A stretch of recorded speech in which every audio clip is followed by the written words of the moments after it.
ओंकार ओडिया।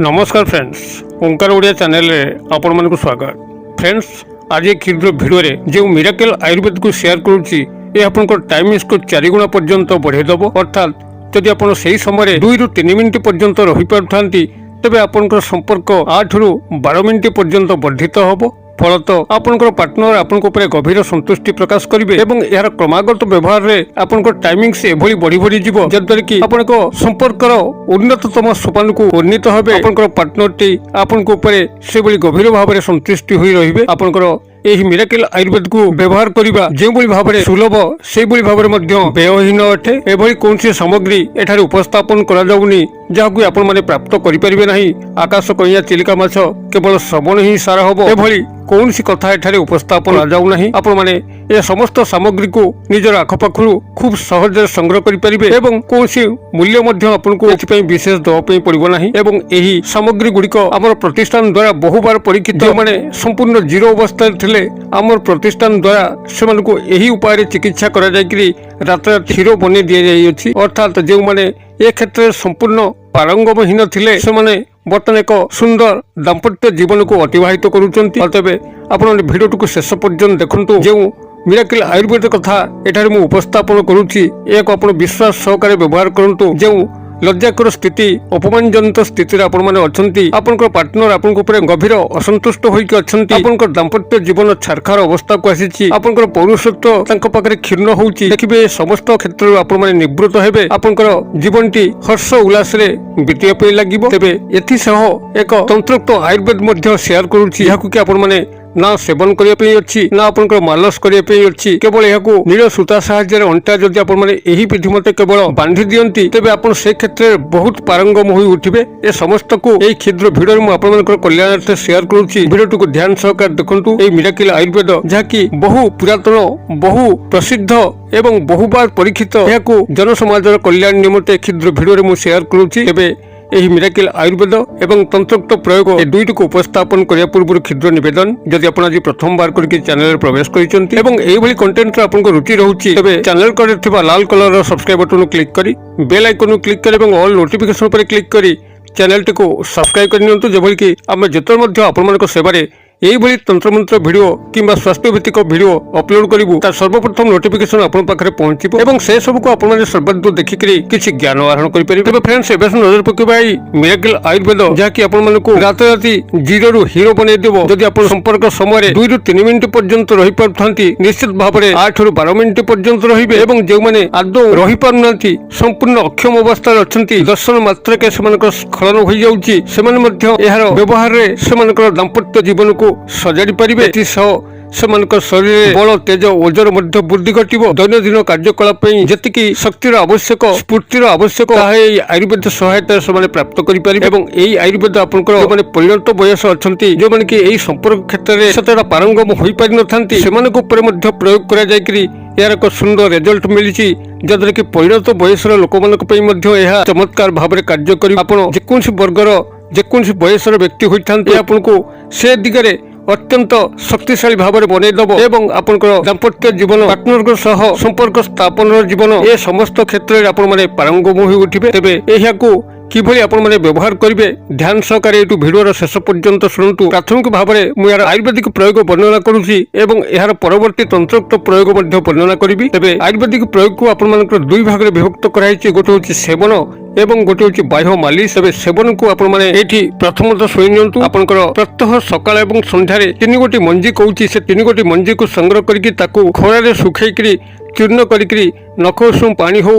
किंबा देशी गाईर क्षीर हो अर्ध कप सह आपनको सेवन करने पड़ो। 3 गोटी मंजी आपनकर सहज संग्रह करि परिबे। प्राथमिक भाव में गोटे होछि कखारुर मंजी एवं आउ गोटे होछि पानी कखारुर मंजी एवं आउ गोटे होछि आपनकर तरभुज बा वाटरमेलन मंजी। ए 3 गोटी मंजी सब गाँ गहली रे खूब सहज मिले, सहर रे मध्य मिले। आपनकर गृह को जो कखारु डालमा करे पे अंचुंती तार मंजी को संग्रह करिवे एवं पानी कखारु मंजी ଯାହାକି ସମସ୍ତେ ଜାଣନ୍ତି ପାଣି କଖାରୁ ଏକ ସୁବର୍ଣ୍ଣ ଫଳ ମଧ୍ୟ ଅଟେ। ବହୁ ପୂଜା କାର୍ଯ୍ୟରେ ଏହି ପାଣି କଖାରୁର ବ୍ୟବହାର ଅଛି ଏବଂ ତରଭୁଜ ଯାହାକି ଖରାଦିନେ ଆପଣଙ୍କର ସଂଷ୍ଟ୍ରୋକରୁ ଆପଣଙ୍କୁ ରକ୍ଷା କରିଥାଏ, ଶରୀରକୁ ଡିହାଇଡ୍ରେସନରୁ ବଞ୍ଚାଇଥାଏ। ତରଭୁଜ ବା ୱାଟରମେଲନ ଏ ତିନୋଟି ଯାକର ମଞ୍ଜିକୁ ଆପଣମାନେ ସମ ପରିମାଣରେ ସଂଗ୍ରହ କରିବେ। ଅର୍ଥାତ୍ ଯଦି ଆପଣ 150 ଗ୍ରାମର ପାଉଡରକୁ ଚାହୁଁଥାନ୍ତି ତେବେ 50 ଗ୍ରାମର କଖାରୁର ମଞ୍ଜି, ପାଣି କଖାରୁର ମଞ୍ଜି ଏବଂ ତରଭୁଜ ମଞ୍ଜିକୁ ସଂଗ୍ରହ କରିବେ। ତାକୁ ଭଲ ଭାବେ ଧୋଇ ଶୁଖାଇବେ। ସମ୍ପୂର୍ଣ୍ଣ ଭାବରେ ଶୁଖିଗଲା ପରେ ଏହାକୁ ଗ୍ରାଇଣ୍ଡର ସହାୟତାରେ ଚୂର୍ଣ୍ଣ କରିବେ। ଚୂର୍ଣ୍ଣ କରିକି ଏକ ସଫା ଡବାରେ ବନ୍ଦ କରି ରଖିବେ। ସକାଳ ଖାଲି ପେଟରେ ଥରେ ଏବଂ ସନ୍ଧ୍ୟା ଖାଲି ପେଟରେ ଥରେ ଅଧ ଚାମଚ କିମ୍ବା 1 ଚାମଚ ଆପଣଙ୍କର କ୍ଷମତା ଅନୁଯାୟୀ ଆପଣମାନେ ଏହାକୁ ନଖ ଉଷୁମ ପାଣି ହଉ କିମ୍ବା ଦେଶୀ ଗାଈର କ୍ଷୀର ହଉ ଏହାରି ସହ ଆପଣମାନେ ବ୍ୟବହାର କରିବେ। ଯଦି ଆପଣମାନେ ଏହାକୁ ମିଶ୍ରିର ଚୂର୍ଣ୍ଣ ସହ ମଧ୍ୟ ବ୍ୟବହାର କରନ୍ତି ତେବେ ଆହୁରି ଚମତ୍କାର ଫଳ ମିଳିବ। ଏଥିସହ ଆପଣଙ୍କର ମଧ୍ୟାହ୍ନ ଖାଇସାରିଲା ପରେ ଗୋଟିଏ ଦେଶୀ ପାଚିଲା କଦଳୀ ଯାହାକି କାଠିଆ କଦଳୀ ଆପଣମାନେ ତାକୁ ଯଦି ସେବନ କରନ୍ତି ଚମତ୍କାର ଫଳ ପାଇବେ। ଏଥିସହ ଯେଉଁ ଆୟୁର୍ବେଦିକ ମିରାକିଲ ଔଷଧକୁ କହୁଛି ଯାହାକି ଆପଣଙ୍କ ସମସ୍ତ ଆୟୁର୍ବେଦିକ ଷ୍ଟୋରରେ ମିଳିବ ତାହା ହେଉଛି ଆପଣଙ୍କର ଅଶ୍ୱଗନ୍ଧା, ଯାହାକି ସମସ୍ତେ ଜାଣନ୍ତି ଅଶ୍ୱଗନ୍ଧା ଏକ ବଳବର୍ଦ୍ଧକ ଔଷଧ ଅଟେ ଏବଂ ବାଜିକରଣ ଔଷଧ ମଧ୍ୟ ଅଟେ। ଯେଉଁମାନେ ଏହି ସମ୍ପର୍କ କ୍ଷେତ୍ରରେ ସମ୍ପୂର୍ଣ୍ଣ ଜିରୋ ଅବସ୍ଥାରେ ଥାନ୍ତି ଅଶ୍ୱଗନ୍ଧା ହିଁ କେବଳ ସେମାନଙ୍କୁ ରାତାରାତି ହିରୋ ବନେଇଥାଏ। ଆପଣ ଅଶ୍ୱଗନ୍ଧା ଚୂର୍ଣ୍ଣ ଯାହାକି ଏକ ଭଲ କମ୍ପାନୀର ହୋଇଥିବ ତାକୁ ସଂଗ୍ରହ କରିକିରି 1 ଚାମଚ କିମ୍ବା ଅଧ ଚାମଚ ଆପଣଙ୍କର କ୍ଷମତା ଅନୁଯାୟୀ ନଖ ଉଷୁମ ପାଣି ହଉ କିମ୍ବା କ୍ଷୀର ସହ ହଉ ସକାଳ ଖାଦ୍ୟ ପରେ ଥରେ ଏବଂ ସନ୍ଧ୍ୟା ଖାଦ୍ୟ ପରେ ଥରେ ଏହାକୁ ବ୍ୟବହାର କରିବେ। ଅର୍ଥାତ୍ ଆପଣଙ୍କ ଯେଉଁ ଡାଏଟ୍ ମୁଁ ଏଠି ବର୍ଣ୍ଣନା କଲି ଏଇଭଳି ରହିବ। ସକାଳ ସନ୍ଧ୍ୟା ଖାଲି ପେଟରେ ଏହି 3 ଗୋଟି ମଞ୍ଜିର ଚୂର୍ଣ୍ଣକୁ ଅଧ ଚାମଚ କିମ୍ବା 1 ଚାମଚ ନଖ ଉଷୁମ ପାଣି ସହ ଏବଂ ସକାଳ ସନ୍ଧ୍ୟା ଖାଇସାରିଲା ପରେ ଅଶ୍ୱଗନ୍ଧାର ଚୂର୍ଣ୍ଣକୁ 1 ଚାମଚ କିମ୍ବା ଅଧ ଚାମଚ ନଖ ଉଷୁମ ପାଣି କିମ୍ବା କ୍ଷୀର ସହ ଏବଂ ଖରାବେଳ ଖାଇସାରିଲା ପରେ ଏକ ଦେଶୀ କାଠିଆ କଦଳୀରୁ ଗୋଟିଏ ଆପଣଙ୍କର ବ୍ୟବହାର କରିବେ ଏବଂ ଏହାକୁ କ୍ରମାଗତ ଭାବରେ କିଛି ଦିନ ବା କିଛି ସପ୍ତାହ ପାଇଁ ବ୍ୟବହାର କରିବେ, ଯାହାଦ୍ୱାରା କି ଏହାର ସମ୍ପୂର୍ଣ୍ଣ ଚମତ୍କାର ଗୁଣ ଆପଣମାନେ ପ୍ରାପ୍ତ କରିପାରିବେ। ତେବେ ଏ ସମସ୍ତ ଜିନିଷକୁ ଆପଣମାନେ ବ୍ୟବହାର ସମୟରେ ସେଭଳି କାୟ ମନୋବାକ୍ୟ ରହିବେ। ବେଶୀ ସମ୍ପର୍କ ସ୍ଥାପନର କଥା ଚିନ୍ତା କରିବେ ନାହିଁ। ନିଶା ଦ୍ରବ୍ୟ ଠାରୁ ଦୂରେଇକି ରହିବେ। ଏହାଦ୍ୱାରା ଆପଣମାନଙ୍କର ସମ୍ପର୍କର କ୍ଷମତା କ୍ରମଶଃ ବୃଦ୍ଧି ପାଇବା ପାଇଁ ଲାଗିବ। ମାନସିକ ଟେନସନ ଠାରୁ ଦୂରେଇକି ରହିବେ। ପରର କୁଚିନ୍ତା କରିବେ ନାହିଁ।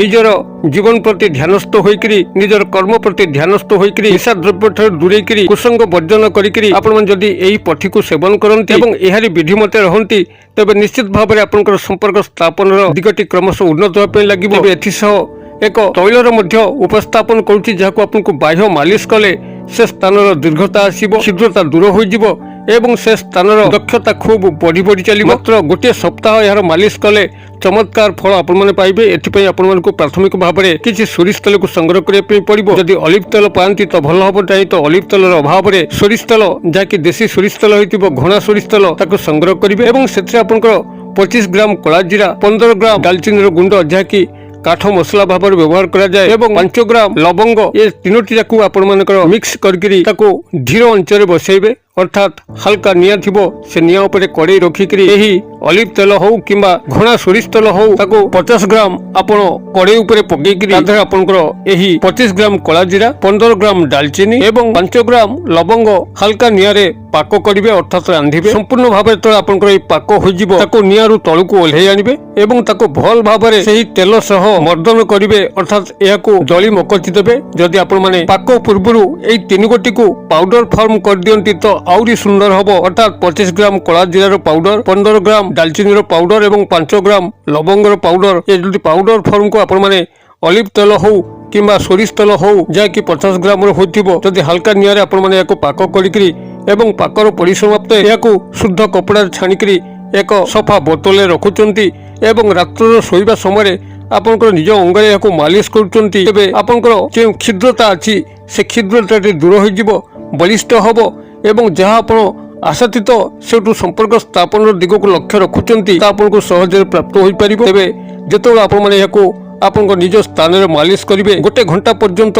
ତା ଉପରେ କପଡ଼ା ପକାଇବେ ନାହିଁ, ଯାହାଦ୍ୱାରା କି ଏହି ମାଲସର ଏକ ସୁନ୍ଦର ପ୍ରଭାବ ରହିବ। ଆପଣମାନେ ଏହାକୁ এইভাবে ভাবে ঘরোই ভাবে এই তৈলটিকে প্রস্তুত করে এবং পূর্বর মিরাকেল আয়ুর্বেদକୁ যা ଆପଣମାନଙ୍କ সহ শেয়ার কলি তাকে বিধিমতে সেবନରେ ଆପଣଙ୍କ চমৎকার ଏ ଦିଗରେ ଫଳ ମିଳିବ ଏବଂ ଯେଉଁ ଭାଇମାନେ ଏହି ଆୟୁର୍ବେଦକୁ ସେବନ କରିପାରିବେ ନାହିଁ କିମ୍ବା ତୈଳର ପ୍ରସ୍ତୁତ କରିକି ତାକୁ ବ୍ୟବହାର କରିକି ମାଲିସ କରିପାରିବେ ନାହିଁ ସେମାନଙ୍କ ପାଇଁ ଏକ ତନ୍ତ୍ରୋକ୍ତ ଆୟୁର୍ବେଦ ମଧ୍ୟ ଏଠି ସେୟାର କରୁଛି। ଧ୍ୟାନ ସହକାରେ ଶୁଣନ୍ତୁ। ଯଦି ଆପଣମାନେ କୌଣସି ଶନିବାର ଦିନ ଆପଣଙ୍କ ଆଖପାଖ ବାଡ଼ି ବଗିଚା ବା ବିଲରୁ ଏକ ଗଛକୁ ଠାବ କରନ୍ତି ଯାହାକି କୋଇଲିଖିଆ ଗଛ ନାମରେ ନାମିତ ଏକ କଣ୍ଟକ ବହୁଳ ଗଛ, ଏହା ଆପଣା ଛାଏଁ ଉଠିଥାଏ ଆପଣଙ୍କର ହଳଦିଆ ଏବଂ ଖଇରିଆ ବର୍ଣ୍ଣର ବଡ଼ ବଡ଼ କଣ୍ଟା ଏଥିରେ ଥାଏ, ଯାହାକି ଆପଣଙ୍କୁ ଆଘାତ ହେଲା କିଣି ପ୍ରବଳ ଯନ୍ତ୍ରଣା ହୋଇଥାଏ।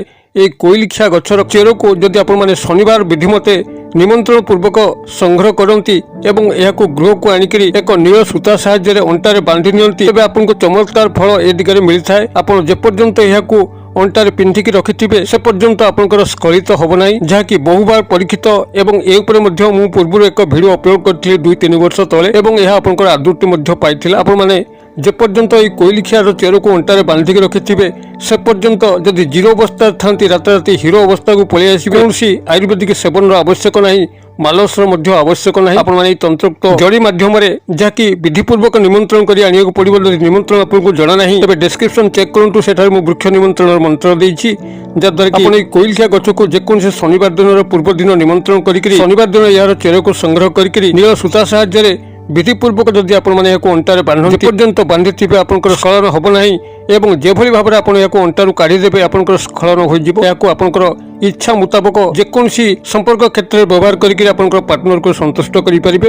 ଆପଣଙ୍କର ଇଚ୍ଛା ମତେ ଏହି ମିରାକେଲ ଆୟୁର୍ବେଦ ହେଉ କିମ୍ବା ତନ୍ତ୍ରୋକ୍ତ ଆୟୁର୍ବେଦ ହେଉ ବ୍ୟବହାର କରିକି ଆପଣଙ୍କର ଦାମ୍ପତ୍ୟ ଜୀବନକୁ ସୁଦୃଢ଼ କରନ୍ତୁ ଏବଂ ଆପଣଙ୍କର ପାର୍ଟନରକୁ ଗଭୀର ଭାବରେ ସନ୍ତୁଷ୍ଟି ପ୍ରଦାନ କରନ୍ତୁ। ଯଦି ଭିଡ଼ିଓଟି ପସନ୍ଦ ହେଉଛି ତେବେ ଗୋଟେ ଲାଇକ୍ କରନ୍ତୁ ଏବଂ ସାଙ୍ଗସାଥି ମହଲରେ ଯଥେଷ୍ଟ ମାତ୍ରାରେ ସେୟାର କରନ୍ତୁ, ଯେଭଳି କି ଏହା କାହାରି ପାଖରେ ପହଞ୍ଚିଲେ ସେମାନଙ୍କର କୌଣସି ନା କୌଣସି ଉପକାର କରିବସିବ। ସେମାନଙ୍କର ମଙ୍ଗଳ ହେଲେ ଆପଣଙ୍କର ମଧ୍ୟ ସ୍ୱୟଂ ମଙ୍ଗଳ ହେବା ପାଇଁ ଲାଗିବ। ଭିଡ଼ିଓର କ୍ଷୁଦ୍ର ପରିସର ମଧ୍ୟରୁ ମୋତେ ଏଠି ବିଦାୟ ଦିଅନ୍ତୁ।